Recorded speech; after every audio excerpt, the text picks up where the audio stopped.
Hello. आज हम पढ़ने वाले हैं आधुनिक हिंदी साहित्य का इतिहास बच्चन सिंह की बुक में।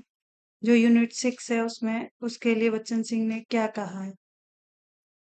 जैसे पेपर का चाहे वो एनटीए का हो, चाहे वो किसी भी असिस्टेंट प्रोफेसर का एग्जाम हो, उसमें बहुत डीप क्वेश्चन पूछ रहा है। जैसे कि आज 29 जून है और आज जो एनटीए का एग्जाम हुआ है, वैसे जो पैटर्न लास्ट 3-4 ईयर से आ रहा था उस तरीके का पैटर्न नहीं आया है, एकदम पैटर्न चेंज हो गया है।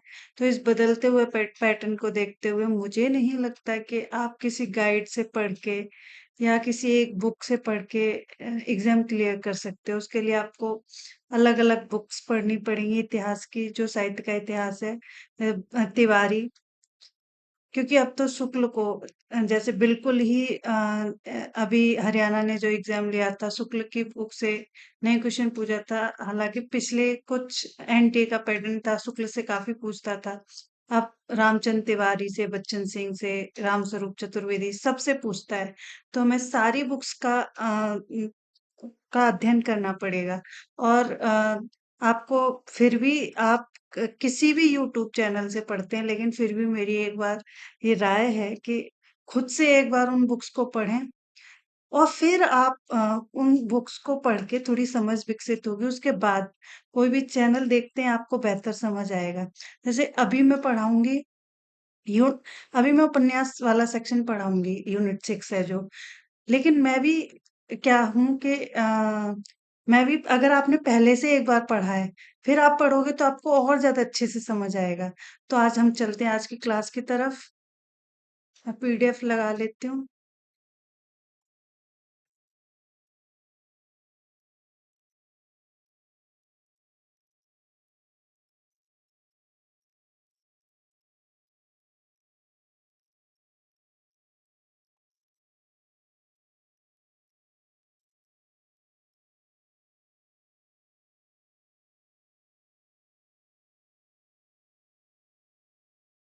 ये है बच्चन सिंह से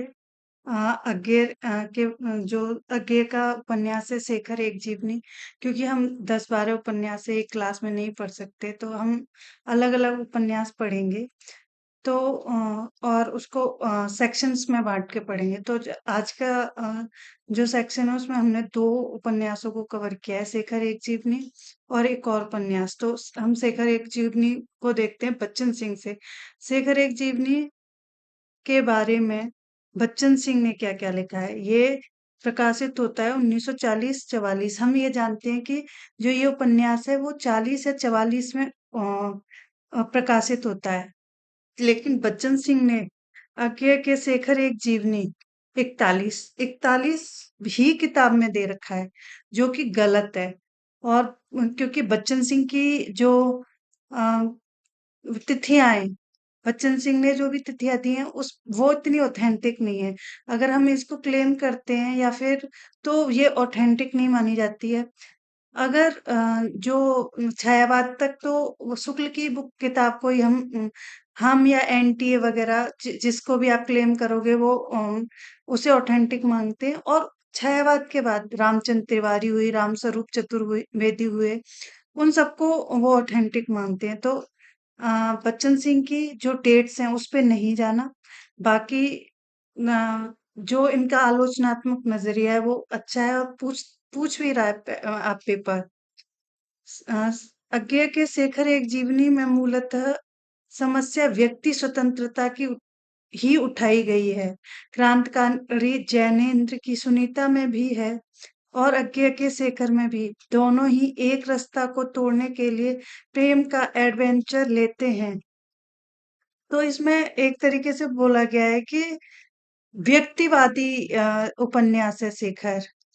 हाँ, तो फिर है हरि प्रश्न की एक रास्ता वैवाहिक जीवन की है और शेखर की अविवाहित जीवन की। किस तरीके से शेखर के अलग अलग संबंध रहे हैं उपन्यास में, किस तरीके से कभी वो शारदा, कभी शशि, कभी सरस्वती वगैरह के। सरस्वती तो उसकी बहन होती है, लेकिन फिर भी वो किस तरीके से अलग अलग स्त्रियों के ओर आकर्षित दिखाई देता है हमें। पर शेखर जटिल जीवन की गहराइयों में डूबता उतरता, अनेक प्रकार के प्रयोग करता, पारंपरिक मूल्यों को ढांकता, एक विद्रोही व्यक्तित्व धारण कर लेता है और जो अंत गत्वा अपने खिलाफ जाता है। मतलब वो किसी भी तरीके से जितनी भी रूढ़ियां हैं, बस उसे ऐसा लगता है कि कुछ भी एक पैटर्न में कैसे है, जो भी परंपराएं चली आ रही हैं, वो उसको तोड़ना चाहता है। शेखर विद्रोही, रोमांटिक विद्रोही नहीं, निहलिस्ट विद्रोही है, निहलिस्ट। क्योंकि निहलिस्ट बच्चन सिंह ने इस शब्द का प्रयोग किया है, तो इस शब्द को भी थोड़ा ध्यान रखना कि शेखर सिर्फ एक विद्रोही, रोमांटिक विद्रोही नहीं है, वो निहलिस्टिक विद्रोही है। रोमांटिक विद्रोही के नकार के पीछे सामाजिक आध्यात्मिक उद्देश्य होता है, पर निहलिस्ट नियलिस्ट ही है यहाँ पे। नियलिस्ट विद्रोह केवल निषेध जानता है, अमोद निषेध। मतलब वो हर चीज को चाहे वो उससे उसके यौन संबंध हो या फिर माँ पिता, सबसे वो विद्रोही करना जानता है, अमोघ निषेध। रोमांटिक विद्रोह अपने अहम के को अतिक्रमित करता रहता है, पर निहिलिस्ट विद्रोही अपने आत्यंतिक अहम से चलकर उसी में लौट आता है। अमोघ निषेध से वह अपनी अस्मिता की पहचान कराता है। वह इसलिए है कि वह विद्रोही है। यहाँ पे विद्रोही होगा। शेखर के विद्रोह का मॉडल है तुर्कनेव के पिता और पुत्र का नायक बाजरोव। अज्ञेय ने बाजरोव को नियतिवादी और शेखर को स्वतंत्र तथा संपूर्ण मानव बनने की दिशा में अग्रसर करने वाला कहा है। स्वतंत्र तो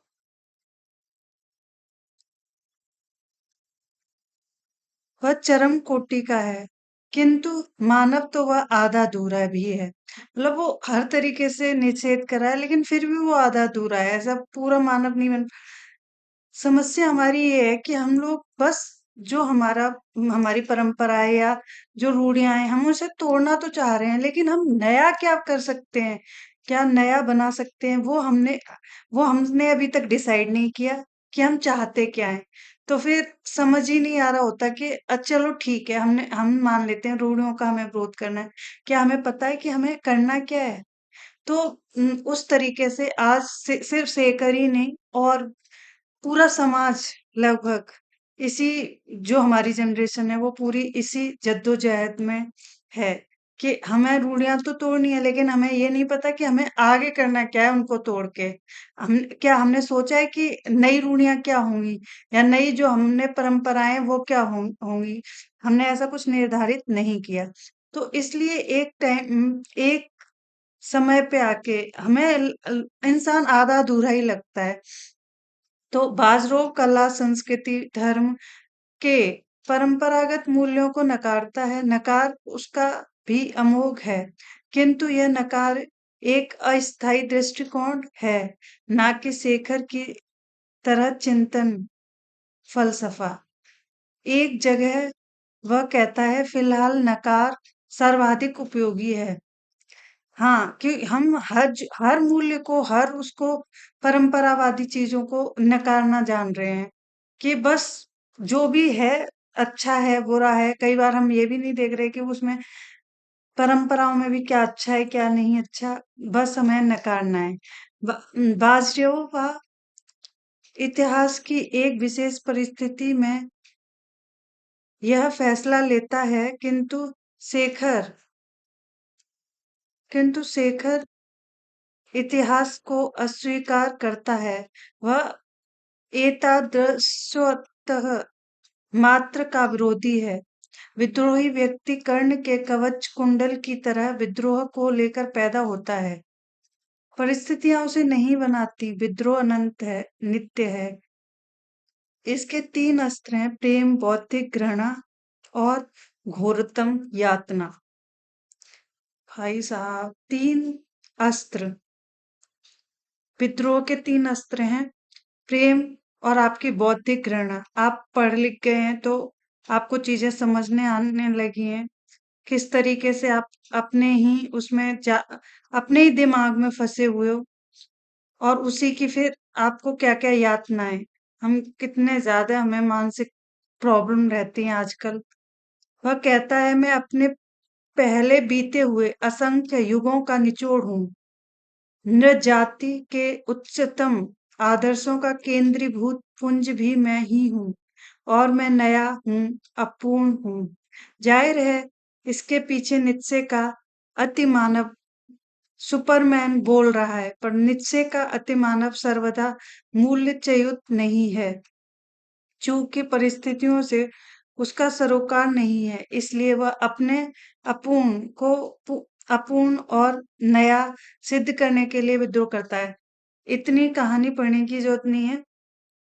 सबसे पहले तो अज्ञेय कि मतलब जो शेखर है वो हर चीज का विद्रोह करना जानता है, वो याद रखना है। और एक ये वो निहिलिस्ट विरोधी कहा गया है बच्चन सिंह ने इस जो अपनी बुक है उसमें। उसके बाद आते हम जिसमें नाश और निर्माण का अंतर्विरोध मिलता है, ऐसा निहिलिस्ट जिसमें नाश का आग्नेय उत्साह है। अब ये वाला इम्पोर्टेंट पैराग्राफ है। शेखर विद्रोह करता है माँ के विरुद्ध, पिता के विरुद्ध, शिक्षा के विरुद्ध, माँ बाप द्वारा निर्णित व्यवहार के विरुद्ध, हर चीज के विरुद्ध। विद्रोहियों के जिन तीन हथियारों में प्रेम, घृणा और यातना का उल्लेख करता है, ये याद रखने के कितने हथियारों को लेके वो करता है, विद्रोह करता है शेखर। प्रेम, घृणा, यातना का उल्लेख करता है। घृणा में विभक्ति, उसका व्यक्तित्व घृणा की ओर ज्यादा उन्मुख दिखाई पड़ता है। अपने विभाजित व्यक्तित्व की बात स्वयं लेखक ने उठाई है।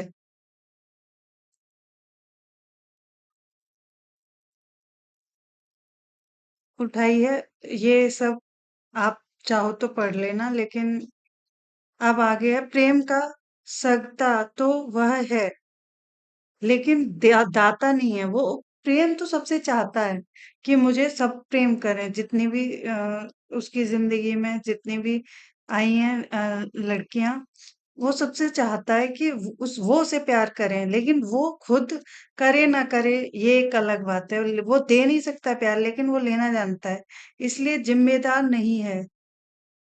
उसके व्यक्तित्व के लिए प्रेम यौन आकांक्षा अनिवार्य है।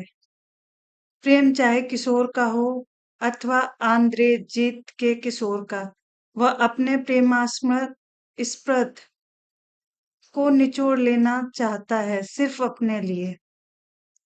तो इसमें सबसे पहले तो हमें यही याद रखना है कि वो निहिलिस्ट टाइप का विद्रोही है और बस उसे हर चीज में विद्रोह करना है। बच्चन सिंह ऐसा कहते हैं, और उसके तीन हथियार हैं विद्रोह करने के: प्रेम, घृणा और यातना।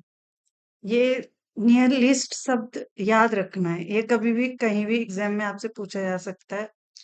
दूसरा उपन्यास है हमारा झूठा सच। झूठा सच जो उपन्यास है यशपाल का, बहुत बड़े फलक पे लिखा गया है उपन्यास है। और इसका पहला भाग जो प्रकाशित होता है वो 58 और दूसरा 60। पहला झूठा सच 58 और 60, इसकी तिथि बच्चन सिंह में भी सही है। के प्रकाशन ने सिद्ध कर दिया कि यशपाल बहुत विशाल फलक पर जीवन के विविध रूपों, आयामों, समस्याओं, जटिलताओं को अपने ढंग से प्रभावशाली रूप में प्रस्तुत कर सकते हैं। इतनी विशालता, इतना वैविध्य, इतने प्रश्न, इतनी समस्याएं हिंदी के किसी एक उपन्यास में नहीं उठाई गई हैं। इसे अपने युग का औपन्यासिक महाकाव्य भी की संज्ञा भी दी जा सकती है। यद्यपि इसमें जितनी व्याप्ति है उतनी गहराई नहीं है। जो जितनी भी हमारे विभाजन की समस्याओं को इस उपन्यास में उल्लेखित किया है कि विभाजन से पहले क्या परिस्थितियां थी और विभाजन के बाद की क्या परिस्थितियां थी, जो लोग पाकिस्तान से यहाँ पे आए थे उनके साथ साथ क्या क्या समस्याएं रही थी, वो सब इस और दोनों पार्ट हमारे जो एनटीए का सिलेबस है उसमें लगे हुए हैं। उपन्यास दो भागों वतन और देश का भविष्य में प्रकाशित हुआ था। इसका जो पहला भाग है उसमें वतन और देश और दूसरा भाग है देश का भविष्य। प्रथम भाग के आवश्यक में लिखा है देश के सामयिक और राजनीतिक ये जरूर से ध्यान रखना है। इसमें बच्चन सिंह ने क्या कहा है।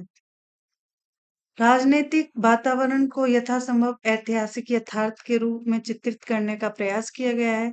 इसमें कोई संदेह नहीं कि यशपाल जैसी ऐतिहासिक दृष्टि हिंदी उपन्यासकारों में कम ही लोगों को प्राप्त है। इसलिए देश विभाजन की भूमिका पर इतनी बड़ी कृति की परिकल्पना यशपाल ही कर सकते थे।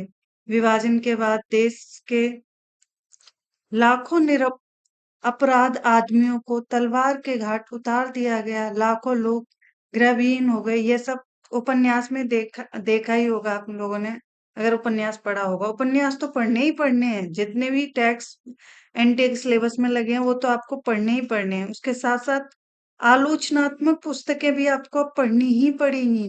उसमें आप चाहे फिर कि आपको कुछ इम्पोर्टेंट जो पैटर्न है एक तरीके से अलग से कुछ देखना है तो आप वीडियो देख सकते हैं, तो ठीक है। लेकिन आप ये सोचते हो कि आपको बुक्स ना पढ़नी पड़े और आपका एग्जाम क्लियर हो जाए, तो ये थोड़ा मुश्किल है। मैं ये नहीं कह रही कि हो ही नहीं सकता, लेकिन ये थोड़ा मुश्किल है। उसके बाद बच्चन सिंह क्या कहते हैं, ये तो सब उपन्यास को उन्होंने डिस्क्राइब किया हुआ है। सच के बंदीगृह से मुक्त होकर ही कला कला हो पाती है। बच्चन सिंह ने किस उपन्यास के लिए कहा है, सच के बंदीगृह से मुक्त होकर ही कला कला हो पाती है, क्योंकि झूठ, कल्पना और रचनात्मक अपने संश्लिष्ट संबंधों में साहित्यिक यथार्थ में परिणत होती है। मात्र सच का परिणाम हुआ है कि इतिहास की सीमाओं को लांघकर सीधी रेखा को छोड़कर यह जीवन के चौथे चौथे आयाम की जटिलता में प्रवेश नहीं करता। फलस्वरूप कला और सच के जटिल किंतु दिलचस्प रिश्ते का निर्वाह नहीं करता। फिर भी अपने काव्य महाफलक मतलब बहुत व्यापक स्तर पे ये उपन्यास है। मैंने पढ़ा है और ये दोनों जो तो इसके दोनों भाग हैं। अगर आप पढ़ने में थोड़े इंटरेस्टेड हैं तो बहुत इंटरेस्टिंग उपन्यास है ये। आप जैसे-जैसे पढ़ोगे आपको लगता जाएगा और क्या हुआ? मतलब और क्या परिस्थितियाँ रहीं उपन्यास में, तो आपको अच्छा लगेगा। थोड़ा मोटा है, मोटे हैं दोनों भाग लेकिन बोरिंग नहीं है। व्यापक ऐतिहासिक बोध के कारण आधुनिक उपन्यासों के लिए चुनौती बनकर आता है। तो ये थे आज 2 उपन्यास हमने कंप्लीट किए और हम आगे और थोड़ा ज़्यादा क्लास करके ये करेंगे, अ, कवर करने की कोशिश करेंगे। और आपको कैसी लगी हमारी क्लास प्लीज़ ज़रूर कमेंट करके बताएँ। धन्यवाद।